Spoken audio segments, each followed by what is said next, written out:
record. Here we go. Okay. Starting the recording right here in a perfect spot. This is our pyramid model. So the pyramid model is the model that we use for PBIS implementation. Okay. So if you watched those videos on Beyond Pay, we kind of did an overview of this pyramid model. So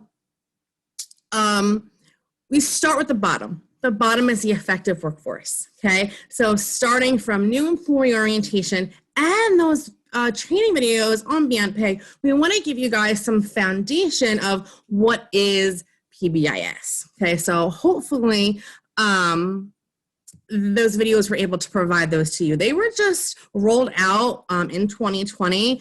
Oh, we have someone else coming in. So they are newer, and already some of the information, like, we should probably update some of that, and I'll go over that today. But I hope that they're helpful, because what we found is there were some gaps in training when new people were starting. So I really do like that we have those as a training option for you guys. Now, as we go up the pyramid, there are different types of supports that we talk about. So our blue section is Tier 1. We're going to talk a little bit about that. There are Tier 1 universal supports. So there are supports that are provided for all kids in our program, okay? And then Tier 2 are more targeted support. So maybe not all kids need them, but most do. And for our kids in program, I would say that all of our kids need some training and some teaching in the area of social skills.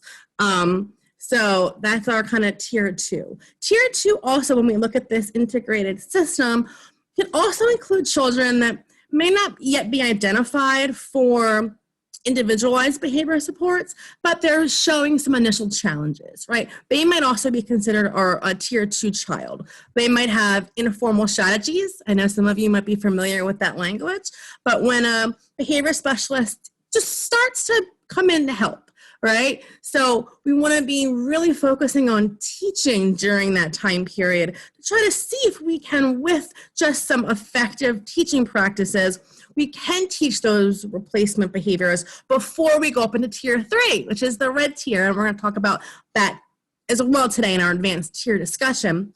But the red tier is normally where you see a child that has one-on-one behavior support, or they have a behavior specialist on their IEP.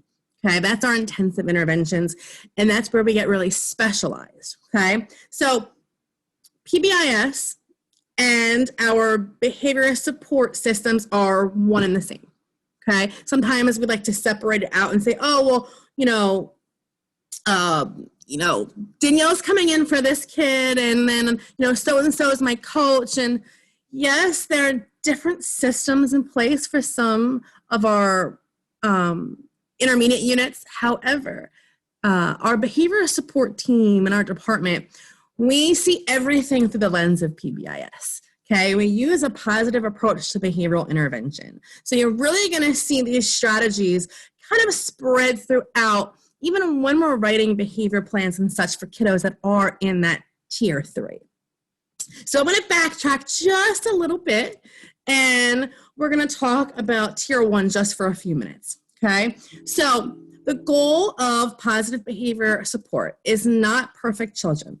Rather, the goal should be creating the perfect environment for enhancing their growth. That's from Randy Sprick. See, I told you I love quotes. So again, the goal is for us to create the environments that foster growth in our kids, right? So that's essentially what those universal supports in Tier 1 are, okay? We talk about building, nurturing, and responsive relationships. And those relationships include relationships with our kids, relationships with our coworkers, and relationships with our kids' families. And then we also talk about the environments. And obviously with COVID this year, environments kind of went out the window, right? It's like we have different policies and procedures now that are kind of dictating what we're doing in our classroom environments. Sometimes the computer, the virtual setting is our environment, right? So it looks really different this year. but we're going to talk for just a minute about those tier 1 universal supports. And I want some participation on this one. So if you guys can use the chat feature or unmute yourself, we're going to do one question at a time. Okay? So what are some tier 1 strategies that you use in your classroom for developing nurturing and responsive relationships? So you can unmute or you can type in the chat. Strategies in the classroom for developing nurturing and responsive relationships. So how do you build relationships with your kids? I'll go. My name's Laura. I am teaching a lot of virtual students right now, and before I even start working with them, I try to get a feel from the parents of what their reinforcers are, what kind of things they like, so I even know how to make my lessons more catered towards them. Awesome. Reinforcers, getting to know what the kids like, right? You got to get to know that stuff first, right, before you can use it or, like Laura said, embed in your lessons. What else? What are some other tier 1 strategies for building relationships? Let me see. I think there's something in the chat. I think proximity is really important. I feel like if they know that you're close to them and you're a warm body, then they'll become familiar with you, comfortable with you, know that you're safe, and then start to, on their own, come towards you and to develop a relationship. Yeah, and proximity, yeah, and those greetings. I mean, to say, even now with COVID, guys, we're still preschool, physical touch, whether it's a pat on the back, a hug, a thumbs up, we have to give them those cues, right? The cues that, hey, we're there. We're with you. You're safe, right? So, yeah, the physical proximity, the greetings, the different physical touch and cues we can give them definitely help with relationships. Let's get one more strategy for developing nurturing and responsive relationships. There's something in the chat. Oh, see, I can't see it. Can someone want to read that for me? Because I can't pull it up. I'm screen sharing. Greeting the children by name, pairing with them, and figuring out what is reinforcing to them. Wonderful. Addressing the kids by name is a huge piece. I always tell this story, but so I didn't give you guys a lot of my background, but I also was a teacher for 10 years before I got my BCBA, and one of the classrooms I was in, it was an AS classroom, in EI, so very similar to our classrooms that we have in Easter Seals. And I'm my memory is done, guys. This is it's even worse now because I have kids, but even before it wasn't great. And I always felt bad when I didn't know the kids' names at the start of the school year. So I would get name tags and I would put them on the kids' backs so I could address them by their names when they first started, and it would help me to memorize their names. So yes, greeting the kids by name is a huge strategy. And just remember that piggy bank, you guys. Remember that 5-to-1 ratio, right? I talk about it a lot in the training videos, but fill those kids' banks, guys. Everything you talked about. Someone in the chat said pairing, right? Pairing, I love it. It's a behavioral term, right? But it just means spending time with them in low demand situations. You're filling their banks. You're doing things they like, right? You're giving them high fives. You're giving them positive feedback. You're saying, hey, good to see you, right? That's filling their banks, guys. So keep doing that, right? And remember that when we talk about relationships, we're also talking about the relationships we have with each other. So for your coworkers, fill their banks. We need it. Trust me, we all need it. Fill each other's banks too, and the families, right? Especially for those of you that are still working virtually, and even the ones that aren't. It was so nice to be able to connect with families during the time when we were all virtual. Don't forget about that and those relationships that are also really important. All right, so next question, and I promise I won't make you talk for a little bit longer. Because I know we're not doing a review of tier 1. This is our tier 1 review because our focus is going to be on advanced tiers. So this is the second part of tier 1. Some strategies you use in your classroom for creating a high quality supportive environment. Now I know with COVID it's been a little more challenging this year. But what are some environmental strategies that you guys use in the classroom?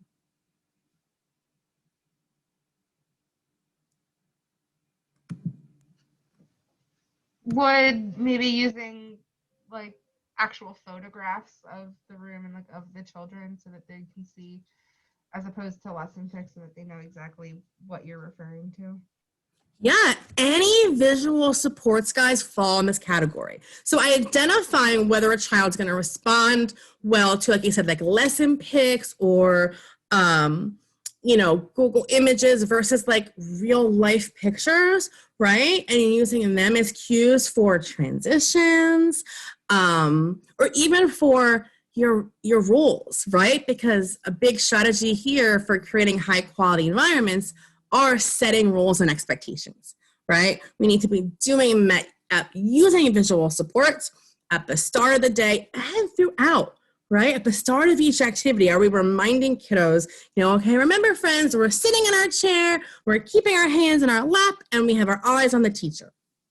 And having visual supports for those strategies are really important as well. All right. Thank you guys for that participation. I'm going to move on a little bit into our advanced tiers, starting with tier 2. So like I said earlier, tier 2 are targeted social emotional supports. I know, I'm sorry. I love my quotes.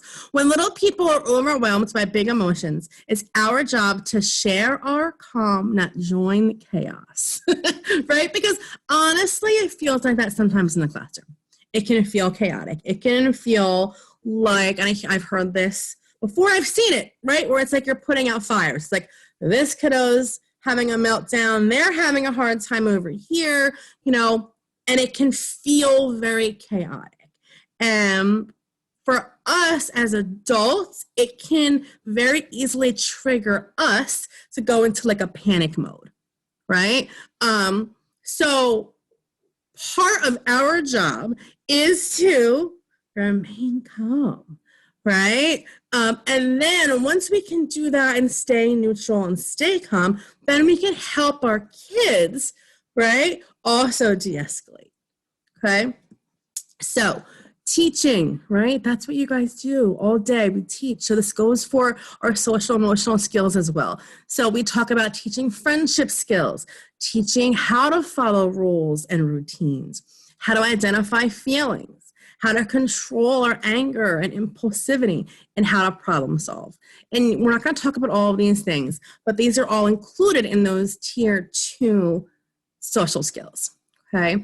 And some of you might be like, well, these are like really high concepts for our kids. And I'll give you a couple of examples because they're really not.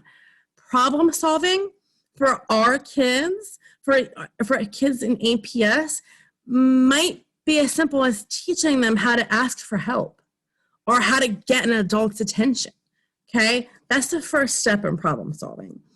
If you work in our EI Center in Philly or in a Friendship Academy classroom, problem solving is going to look really different.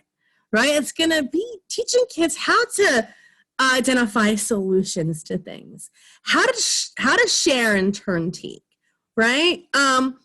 It's going to look different depending on the classroom that you're in. Maybe you're in a pre-K counts classroom. Those kids should be using our solution kit. If you're not familiar with that, ask your PBIS coach, but it's a great way to teach a kid, oh, I have a problem. Now, what can I do about it, right? So we're going to talk about some of these strategies, not a lot. I didn't want to repeat the content that's actually in the training videos. What I do want to talk about is teachable moments, okay? So here's a line of escalation, okay? So that yellow arrow over here, this is like calm, like totally relaxed. And up here is escalated, tantruming, meltdown. So where do you think, what arrow would be the teachable moment? Where would you want to teach a social skill? Anybody? Are you guys there? Yellow. Yellow? Okay. Anyone else? for, is that green? I can't Yeah, it's tell. like a greenish. Yeah. All right. So yeah, yellow or green. They circle green. It could be yellow too. But right, our teachable moment is not at the peak of escalation. Okay, we want to teach these skills when a child's calm or the green is like ready to learn. Right. So maybe they're not totally chill, relaxing in a swing. Maybe they're ready to learn. They're sitting at their desk. They're alert. You know, it's during circle time. Okay, and they're ready to take what you're giving them. So we're going to talk about some stages of learning. Now, here's where PBIS kind of creeps into ed and teaching strategies. And I don't always go over a lot of this material with the large groups because of that. But for you guys, I feel like it is really important. And a lot of this is a review, right? So stages of learning, okay? Show and tell. What does this mean? It means this is what our acquisition stage, guys. So you're going to show the kid a skill. Let's say, you know, you're teaching them to give you something, okay? So you want, this could be in the beginning of the year. So show and tell. You're going to show them first. Maybe you're going to practice with the teaching assistant. You're going to say, oh, Miss Pat, give me, right? You're going to have your hand out and Miss Pat's going to put something in your hand, okay? You're showing them, okay? And then you're going to go to the kiddo and you're going to say, oh, give me, you're going to put your hand out, give them a cue. You're going to say the, you know, the direction. You're going to have something for them to give you, okay? Show and tell. Show them first, model, okay? And then you're going to, you know, have them do it, okay? And you're going to talk about it as you're showing them what to do. And then you got to practice that, right? How many times do you think you're going to do give me before they got it? A lot, especially for our kids. It's that fluency, okay? So, and here they have the definition of fluency as the ability to immediately use the skill or concept without a prompt. Because you want to be able to, like, okay, you know, I'm collecting my circle materials from each kid. I want to go over with my bin and say, give me, and then give them to me, right? Or if you're doing put in, right, you're going to teach that. You teach that direction instead. Put in, and they're going to do it without any additional prompts, okay? That's when they got it, right? So the show and tell, you're going to show, you're going to tell, and then probably you're going to do a lot more prompting at that stage, okay? And then you want to fade out those prompts. Okay, so that the child is able to engage in the skill independently, okay? And then once they got it, you want to make sure they maintain the skill, which means they continue to use it throughout the school year, and also they generalize it. Can they give me or put in with the teaching assistants? Can they do it with a therapist, right? You want to make sure that they maintain the skill and they generalize it.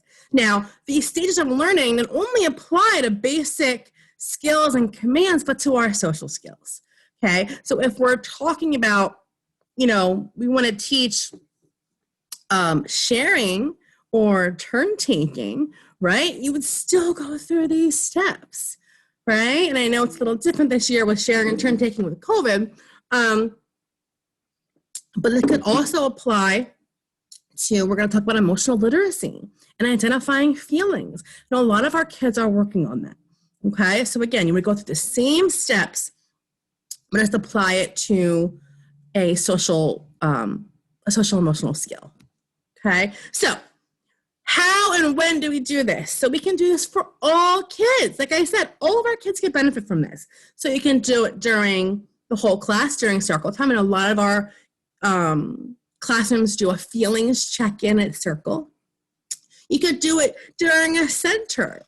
Okay, and sometimes centers in our population kind of make people like cringe at the idea sometimes. But listen, centers and small groups, I think for our kids can be interchangeable, right? Maybe for, like I said, our pre-K camps, our Friendship Academy classrooms, even some of our developmental delay classrooms, they might have a couple of centers set up, and that's great. But maybe for our EPS friends, it's two groups, right? We have one group doing a tabletop activity and one group doing a carpet activity, and then we switch, Okay, that might be your centers, and that's okay.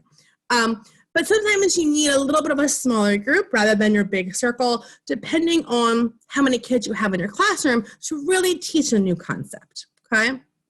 We're going to talk to you about partnering with families when it comes to these skills as well. And then we want to target also individual skill instruction for some of our kids, because we know that if we teach a skill like sharing and turn taking during the whole group, there are going to be some kids that need some individual help with that. And that might be a kiddo, like we said earlier, that might fall into like a tier 2 intervention type kid, right? So that just means that, you know, they're not necessarily like a candidate yet for any sort of individual behavior support, but they're showing some persistent challenging behavior, especially maybe with peers. So for that kid, we're going to embed specific instruction. We're going to make sure during our floor time there is an adult with that kiddo, and we're going to facilitate some sharing and turn taking, right? And then we're going to do some prompting, that prevention, right? And that might be as simple as just prompting them to say, oh, my turn, you want to turn with that toy? Oh, great, tell your friend, my turn. Okay, but the adult is there to provide that prompt proactively rather than waiting for a situation to arise between that child and the peer, right? Again, a couple more tidbits on individualizing social skill instruction for our kiddos is that you have to talk about with the team, like, what are these targets? What skills do we want to target? And then how are we going to do that? And then also have some sort of a system in place to monitor progress. We are going to talk a little bit at the end about data collection. And maybe this is the goal. So maybe this would be your typical progress monitoring, but maybe it's not. But you still want to take some data on it. That's okay too, just to determine if the strategies that you're using are effective. So I was searching for this slide because I think it's so important. The slide that I showed you guys on teachable moments, I've had discussions about that slide before, because when you work with older kids, school-age children, sometimes you can get a little higher up that curve, right, to teach, right? Maybe definitely not a highly escalated, but, you know, sometimes they're like, well, you know, that kiddo was upset, so now I'm going to go talk to them about X, Y, and Z. So for our kids, I don't think we want to wait till they're upset, but here's what you can do. In the moment, anticipate problems, okay? So we should be scanning our environments in our classrooms, making sure we know where our kids are at all points. If we see, right, Timmy on the carpet with Billy, and we know, right, that Timmy has some difficulties with sharing and turn taking, and Billy is about to reach over and grab Timmy's toy, okay, we're going to anticipate. So we saw that. We're going to seek proximity. We talked about that earlier. Get closer to the situation. Okay. Then we're going to support or prompt the appropriate skill. So maybe we're going to go to Billy and say, oh, Billy, tell Timmy, oh, I want to turn. Let's give Timmy a 10-second countdown, right? So then you can provide Timmy some warning. You can also identify maybe an alternative toy for Timmy, so Billy's not just grabbing it out of his hand and he has nothing left, right? So do we see the difference there? Instead of waiting just for Billy to grab the toy from Timmy's hand and then having to put out the fire or de-escalate, we are going to, in the moment, anticipate, increase our proximity, prompt the response, and then reinforce both the kids for the turn taking, okay? And we talked about that. If we identify deficits in social skills for some of our kiddos, we're going to target those skills for those kids. Okay, switching gears a little bit away from our teaching strategies, more into just a review of some of the specific social emotional skills that we like to target. So emotional literacy is one. This is a big one for our young kiddos. So I want someone to jump in. What is emotional literacy? And you don't need to have some like perfect definition, but what is emotional literacy?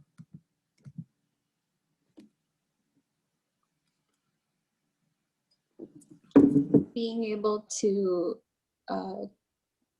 not just verbally, but somehow identify your emotions and express them to people. Yeah, Natalie, that's a big piece of it. It's the ability to identify, understand, and express emotions in a healthy way, right? And our kids are all at varying levels of emotional literacy, right? So some examples. So again, this is stuff that was in the training video, so I'm not going to go through everything, but in the classroom, what are some ways that you guys can indirectly teach emotional literacy or feelings, right? How do you teach kids about feelings, how to identify feelings, how to express them appropriately? Let's do 2 examples of indirect and 2 examples of direct teaching. So we'll start with indirect, okay? How can you teach that in the classroom indirectly? I'm modeling using, like, setting yourself up as an example. Yeah, modeling, using yourself as an example. Like, just saying how you're feeling. Like, oh, Miss Daniela's yawning. Oh, I didn't get a lot of sleep last night. Okay? You're modeling appropriate expression of your feelings. Great. What's another way in the classroom indirectly besides labeling your own feelings? Labeling their feelings, like, oh, you're frowning, like you look sad, what's wrong, or something like that. Yeah, perfect, Ainsley, right? I'm just going to put these through here, but yeah, identifying our feelings, labeling them, and then noticing the kids' feelings and labeling them. This is so important, you guys, because kids' feelings need to be honored. Even if we don't understand them, even if they make no sense to us, it's okay. Think about yourself, right? Sometimes you're upset, but other people don't understand why you're upset. Doesn't make your feelings wrong. It's just your feelings, right? So helping kids to label that feeling is so important. Like Ainsley said, oh, I see you're frowning, or I see you're crying. You look so sad. I'm sorry. I mean, that's okay to do that. Or the other way, if they're happy, like, oh, look at you. You look so happy playing with your friends, right? You can also have pictures of people with different expressions in the classroom. Oh, here are some other ways. There's a little feelings check-in with those cutie faces. And then a mirror. Mirrors are great for kids to express themselves in. I have a 18-month-old, and I have a little mirror in her like play area, and she loves making faces. I love this picture because it has like a big feelings chart next to the mirror. So you can always be like, oh, can you make a silly face, right? Great way indirectly to get some of the emotional literacy piece into the classroom.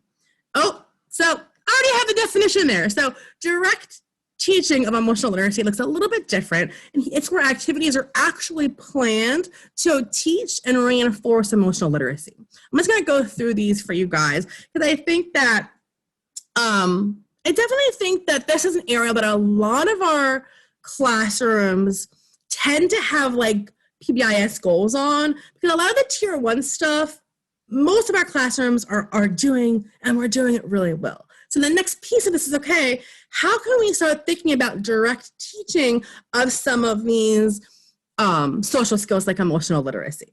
So, I mean, I know I've heard it in so many classrooms, but like this simple song, like if you're happy and you know it, and then they go through all the other emotions, like if you're happy and you know it, clap your hands. Then it goes, if you're sad and you know it, cry a tear.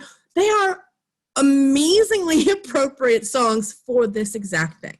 Direct teaching of emotional literacy. Feelings check-ins at circle time. I know a lot of your circles are already like packed with stuff, but I've seen some really great examples of starting to teach, maybe just basic happy and sad at a feelings check-in and circle. And then books about feelings. I'm going to show you that. It's not a handout, but there's another slide on that. You can have a book that you read for the week, right? And you can make such cute little lessons that are around feelings and that are related to the stories. Oh, sorry, skipping through so many slides. There's an example of a really simple feelings check-in with clips, and there is the feelings dice where it was like you roll the dice and the kiddos have to make the face. Super cute. I'm going to send you guys these slides. So you'll have this link. This link on the Cepha website is amazing. It has lessons for like, here are some examples of books that teach social skills, but they have like lessons that go along with the books. So you wouldn't even have to like think about or go on Pinterest. You can just be like, oh, I'm going to do all this. But really, really great resource for you guys. They also have some pre-made social stories on that link too that you might want to check out, because social stories, right, are another big way, right, to teach these emotional concepts, emotional literacy concepts. Key concepts with emotions, it's okay to feel differently about things. We might feel one way, the kids might feel another way, and all of our feelings are valid, okay? It's just what we do with them that matters, right? And I say that to my young kids all the time. It's like, I see you're sad, bud. Like I have a 6-year-old. I'm like, but TV time is over. Now it's time to clean up. And that goes for our kids too. We can acknowledge and honor that they're sad about something, but it doesn't necessarily change the expectation. All right, so we're gonna switch gears a little bit. I just want we're going to talk about friendship skills for a second. So think about yourself and what makes your best friend your best friend. Why are they your best friend? And I'll share a little bit. My best friends are my sisters. I know it sounds so cheesy, but, and they're my best friends because I can share anything with them. And they are not judgmental, but they will give me good advice and kind of tell me what it is. So why is your best friend your best friend? Let's get one person to share.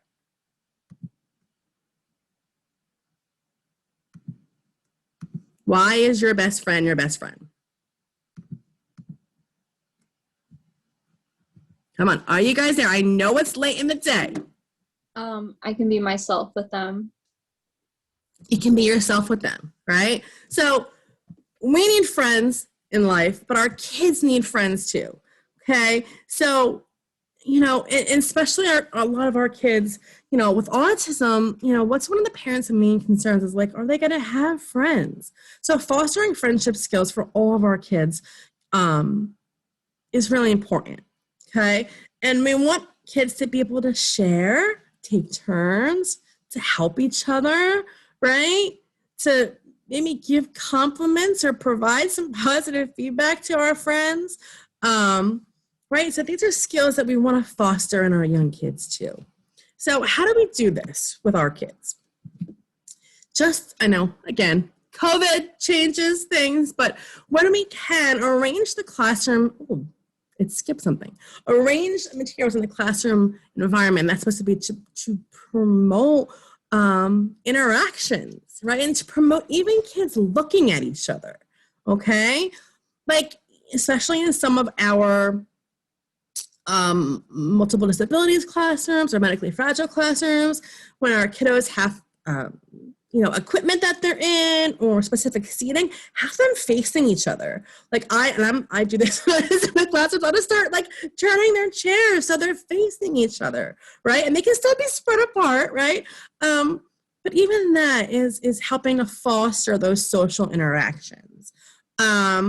Again, using names, remember, and reminding the kiddos if they have vocal language to use each other's names, teaching them the names of their kids. You guys do a great job of this. I know during circle time, a lot of you guys do like check-ins and you practice everybody's name and you have their picture that the kids point to, and that's wonderful.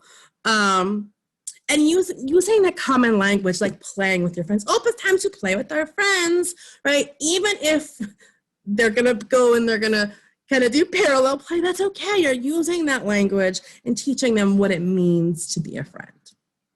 And then we always want to embed instruction. So what does that mean? That means when we're working on friendship skills, we're doing this within activities, okay? And we're doing it over time. meeting those instructional needs, right? So some kids might be at different stages of learning, like we talked about earlier, acquisition, fluency, or generalization, okay? And sometimes it's a good activity that I've done in some trainings where it's like, you just sit and look at your schedule, or like, how can I work on social skills in every part of my day? And there's always a way to do it that's not more work for you guys to do, right? Prevention within talking about social skills and emotional literacy. Scan that environment, guys. Be aware of what kids are kind of your tier 2 kids, or kids that are tier 3 already that you know have some challenging behavior, and try to anticipate when you can jump in and prompt a replacement behavior before the behavior occurs, okay? Check in with those kids as well before an activity begins. You might set an expectation and they might not have been listening, right? So check in with that kid. So you're gonna say to the class, okay, remember guys, we're gonna start arts and crafts. We're gonna go sit in our chairs and we're gonna wait with our hands in our lap. And then you might have, Joey that's on the other side of the classroom, didn't hear you yet. You're gonna go over with him. Oh, buddy, maybe you're gonna use your supportive guide and, hey, let's go and start art. When we get here, we're gonna sit in our chair and put our hands in our lap. Okay, so check in with those kids, provide them the additional prompts and a redirection they need. And like we said before, with, prevention and preempting challenging behavior by prompting those appropriate social skills or reminding the child of the expectations before they even have the opportunity to engage in the challenging behavior. I am going to show you this real quick. So I want to show you guys the shared files for PBIS. I think it's really important. But we want to also share resources with families when we're working with certain skills, social skills with kids in school. Okay, making those connections. You can send little like homework assignments, or just talk to families about those targeted social emotional skills that you want their kids to use. I'm not going to explore the Sesame Street and the community's website, but again, I'll share the slides with you. This is a really awesome resource, but I want to share with you because I know that I'm going to stop sharing this for a second. The SharePoint is not always easy to use. So I have the link. I'm just going to pull up. If you click on the link and you are already signed into your SharePoint, what it's going to look like, because we have a ton of PBIS resources. So I'm going to screen share. Okay, you guys should be able to see. I'm in the SharePoint. I'm in the Easter Seal shared library. You will see my file path up here. So the link that I gave you, if you're signed in, it's going to take you right to your family resources. Okay, so I have a ton of stuff here, training flyers. I have all of my potty training and sleep and bedtime resources, but I also have a ton of different sort of handouts. There's the backpack series. Like here's one from Motions. Let's see if you'll be able to see this if I click on it. You might be.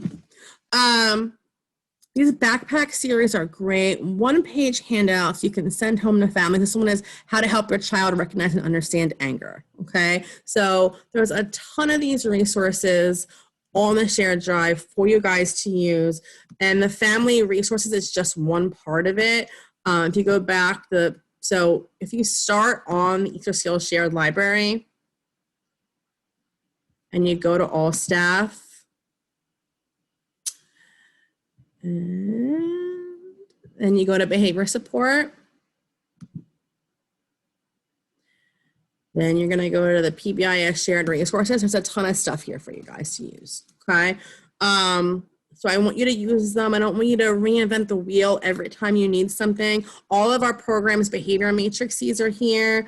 BIR resources, calming strategies, All the COVID-19 reopening resources are in one folder on here. That was the Google Drive we were using before. I transferred everything into SharePoint. There's songs for the expectations, how to communicate with families, how to talk to kids about race and racism, everything you would need to be in here. There are social stories, the solution kit, I shouted that out, all the resources, the visuals are here. There's a ton of stuff. So I just wanted to share that with you guys. And the link is within the slides. So please check that out. Use the resources, that's why they're there. All right, we're gonna talk a little bit about tier 3 just to end. Oh, I know we have 10 more minutes. So tier 3 is our behavior support. These are kids that have gone through, have used all the strategies from tier 1 and tier 2. They're still having persistent challenging behavior. So now someone like me or another behavior specialist is involved. Maybe they have one-on-one support, but there's definitely a perspective shift that has happened in the field.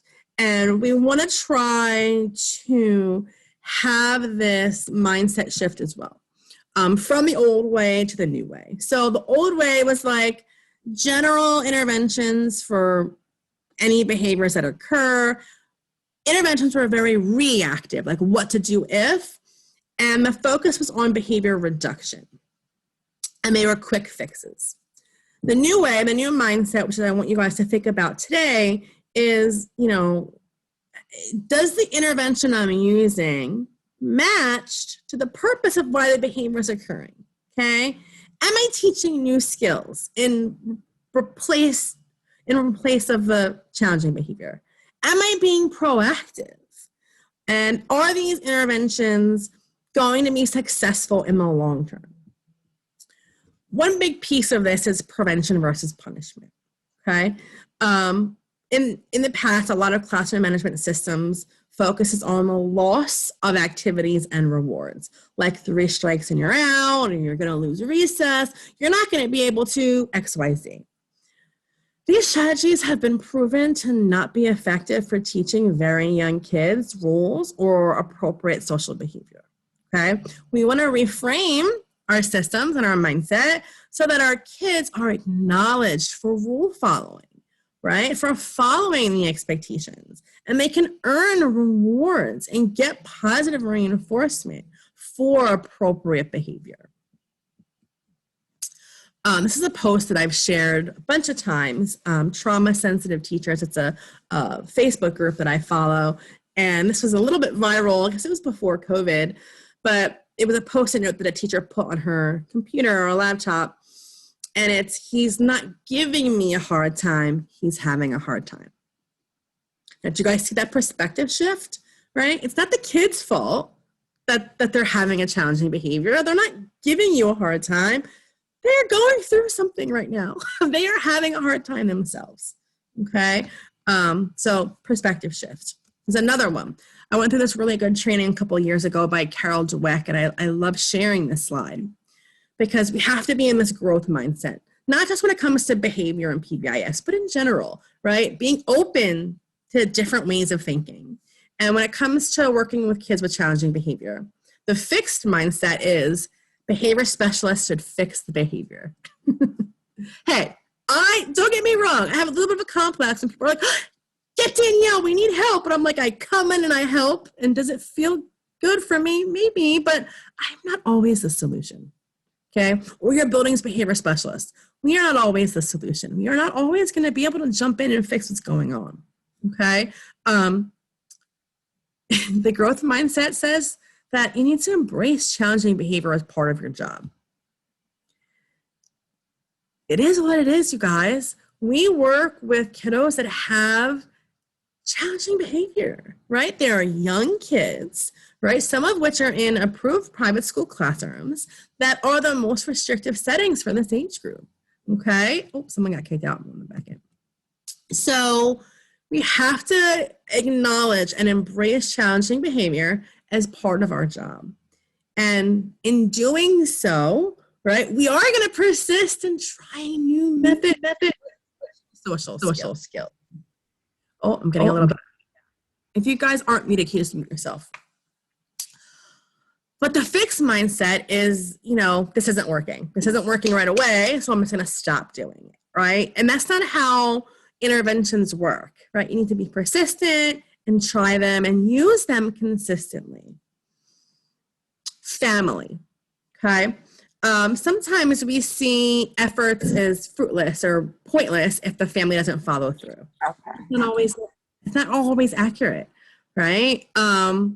We want to continue to try and work with our kiddos, and we don't always know what's going on in the family's home. So even if the family's not following through, that's okay. We're not going to stop trying. We're going to learn from right? I'm not muted. Please mute. And really, the fixed mindset, you don't believe that effectiveness in preventing challenging behavior can improve, right? You're just like, you know what? I've heard teachers say it. Nothing's going to help. This is not going to help. This is not going to work, right? That's kind of like that fixed mindset. The growth mindset is you're going to believe the ability to support kids who have challenging behaviors can be developed, right? We can do this. We can do it together as a team. I'm going to skip over this crazy slide because you have 5 minutes left. I'm not going to wrap your brain around it. But persistent challenging behavior is any repeated pattern of behavior that interferes with learning, okay, or engagement in pro-social interactions with adult or peers, okay? Behaviors that aren't responsive to our tier 1 and tier 2 interventions, right? They're what we're going to call persistent, okay? We want to be able, look at this picture, poor mama. We want to be able to talk with families about challenging behavior. But we also want to make sure that we're not just talking to them about challenging behavior. The only time we call families should not be when there's a problem. Okay, and I know that, trust me, I know teachers have 1,000 things to do, right? But we need to make efforts for ongoing communication with families and positive interactions with families. Because if we're only having conversations when things are going wrong, you're not going to be able to build that relationship or team with that family as effectively as you could otherwise, okay? Data collection, okay? This is really important when it comes to challenging behavior. And will a behavior specialist help you? Absolutely. But it's also Trash can. What Jordan into the trash can. need and for collecting information about the student that you're, that's engaging in the persistent challenging behavior, okay? We can look at ABC data or what's happening before and after the behavior. We typically look at frequency data, right? How often the behavior is occurring, or even how long the duration data, how long our behavior is lasting. And then we do have behavior incident reports in each program. A behavior specialist can help with these things, but it's not necessary to set up a data collection system. And guess what? If a behavior specialist sets something up and you're like, I was thinking we could do this. That's awesome. Like I always say, like part of the PBIS is I want to train myself out of a job. I want you guys to know these systems and strategies and be able to implement them. Data collection is not just for teachers, it's for everybody, okay? Everybody helps. Therapists, teaching assistants, everybody helps, okay? And I have put family on there. Once in a blue moon, a family can help collect data. But just gathering information from your conversations with families about frequency and duration of problem behavior at home can really help to inform your classroom practices. And we do need data to make data-based decisions in the classroom, okay? We really want to identify, right, triggers and signals, right, patterns that we can find in the environment that we can identify are happening before challenging behavior. Or we can talk about what's happening after the behavior and maybe identify why it's occurring. I'm gonna skip through this a little bit, but collaborative teaming is so important. Working with everybody on your team is essential. I was just talking about this in a meeting I had before this, but meeting as a team is important. You guys should be meeting with your classroom teams weekly, bi-weekly, okay? And make sure you be talking about your kids with challenging behavior, okay? Because everybody's opinions are valuable. And every team member can bring their own data. You guys can brainstorm and write up strategies, talk about those triggers, okay? And talk about what can you do? Can you change the environment, add a visual support, teach a specific skill, okay? Talk about function. Can we change our response? This is what I'm going to, your problem isn't the problem. Your reaction is the problem. Think about that. It's, again, mindset, okay? Reaction versus reinforcement. Our reactions, what we do, can reinforce challenging behavior.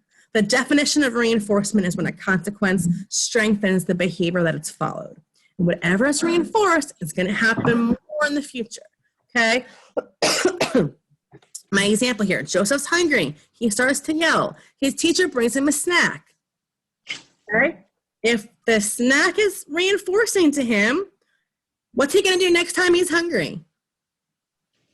Yell. Right? So our reactions can have a direct impact on children's behavior and how often they recur. I love this visual. So this is my goal to get to, and it's 3:30, so we're going to end with this visual. So focus on replacement behaviors. So first, you have a problem behavior, like Joseph yelling, okay? Joseph yells, you bring over a snack, woohoo, party reinforcement, okay? So what do? You identify that. You say, you know what, we talk about it in a team. You know, Joey's yelling, we're bringing him a snack, we're reinforcing it. We want to encourage appropriate communication instead. What do we do? 2 things. There has to be both parts. First part, stop the reinforcement of the yelling, okay? So when Joey yells, we are no longer going to bring him a snack. But what are we going to do? We're going to teach a replacement behavior, okay? So Joey yells, we're going to go over and we're going to prompt. We're going to say, Joey, and however, if he has whatever communication system he has available, if he has vocal language, we're going to say, Joey, tell me snack. He's going to say snack, and then woohoo, party reinforcement, he gets his snack. You guys see that? It's twofold. It's eliminating the reinforcement for the problem behavior and then identifying through an effective replacement behavior how they can access that same reinforcement. It's so important for our kids with persistent challenging behavior. We're not going to go over scenarios. I will stay on. If anyone wants to stay on that has questions for me, there are additional resources. I will send you the slides. I love you guys. Thank you for coming on with me. It is 3:30. Please stay on if you have any questions. I am going to stop recording.